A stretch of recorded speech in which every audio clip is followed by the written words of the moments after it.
अनेक मुख्यमंत्री एकमेकांना भेटतात आणि तिथे चर्चा होते आणि भारतातलेच उद्योग डावोसला जाऊन मुख्यमंत्र्यांशी करार करतात जनतेच्या कराच्या पैशावर. जायला हरकत नाही, पण जो फौजफाटा राज्यातून जातो स्वित्झर्लंडला, पंतप्रधानांनी त्याच्यावर लक्ष ठेवणं गरजेचं आहे की खरंच मध्य प्रदेशमध्ये गुंतवणूक येते आहे का, आंध्रमध्ये गुंतवणूक येते आहे का, इतक्या डावोसला फेऱ्या मारून वर्षानुवर्ष.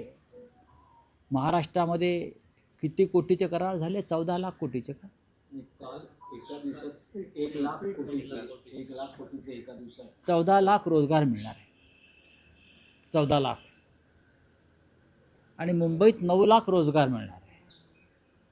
म्हणजे हे आकडे जे आहेत हे सुखावणारे आकडे आहेत राज्याच्या दृष्टीनं. पण जेव्हा जेव्हा मुख्यमंत्री आपले दावोसला गेले, मग फडणवीस असेल किंवा अन्य कोणी असतील, तेव्हा हेच आकडे येतात. 14-15 लाख रोजगार मिळणार, 15-16 लाख कोटीचं गुंतवणूक येणार. करार कोणाबरोबर झाले? JSW, ज्याचं मुख्यालय मुंबईच्या BKCमध्ये आहे. लोढा, ज्यांचं संपूर्ण हेडक्वार्टर मुंबईमध्ये आहे. पंचशील, मला कोणतरी म्हटलं सत्यजित तांबे यांची एक कंपनी आहे संगमनेरला, त्या कंपनीचा करारसुद्धा डावोसला झाला असं मी वाचलं. हे फार गमतीशीर आहे.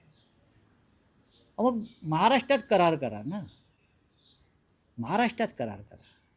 तुम्ही या देशातल्याच कंपन्यांशी करार डावोसला जाऊन करणार असाल आणि त्याचे फोटो झळकावत असणार सर्वत्र, जगामध्ये हसं होतं. असं अनेक तज्ज्ञांचं म्हणणं आहे, मी वाचलं मगाशी, की भारताचं जगामध्ये हसं होतं अशा प्रकारे.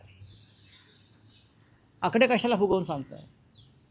1000 कोटीचे गुंतवणूक खरोखर आली असू दे, 1000 कोटीच सांगा. आतापर्यंत तुम्ही गेल्या 5 वर्षामध्ये डावोसला किती वेळा गेला? प्रत्येक वर्षाला जाता. हे जर आकडे 5 वर्षातले पाहिले तर जवळजवळ 75 लाख कोटीच्या वर आकडे जातात. दाखवा गुंतवणूक कुठे आहे ती, आणि तुमच्या दौऱ्यांवर किती खर्च होतोय तेही या देशाला किंवा राज्याला दाखवा. हे मी सर्व राज्यांविषयी सांगतो. महाराष्ट्र प्रमुख आहे राज्य. ज्या गोष्टी तुम्ही मुंबईत बसून करू शकताय त्यासाठी अशा प्रकारे पंचतारांकित पिकनिक करण्याची गरज नाही. हे जर आकडे खरे असतील तर मी स्वागत करतो. जे आकडे दिले जात आहेत ते खरे असतील तर मी स्वागत करतो. मुंबईमध्ये 9 लाख रोजगार निर्माण होणार आहे, तर कोणत्या माध्यमातून होणार? कोणता उद्योग मुंबईत कोणत्या जागेवरती येणार? गौतम अडाणी जे धारावी घेत आहेत अख्खी आणि मुंबईचे अख्खे भूखंड घेत आहेत, ते 5000 रोजगार देऊ शकत नाही आहेत माझ्या माहितीप्रमाणे. तर हा 9-9.5 लाख रोजगाराचा आकडा आला कुठून? जनतेला फसवू नका आणि जनतेची तिजोरी लुटू नका, एवढंच मला या दावोसच्या निमित्तानं सांगायचं आहे.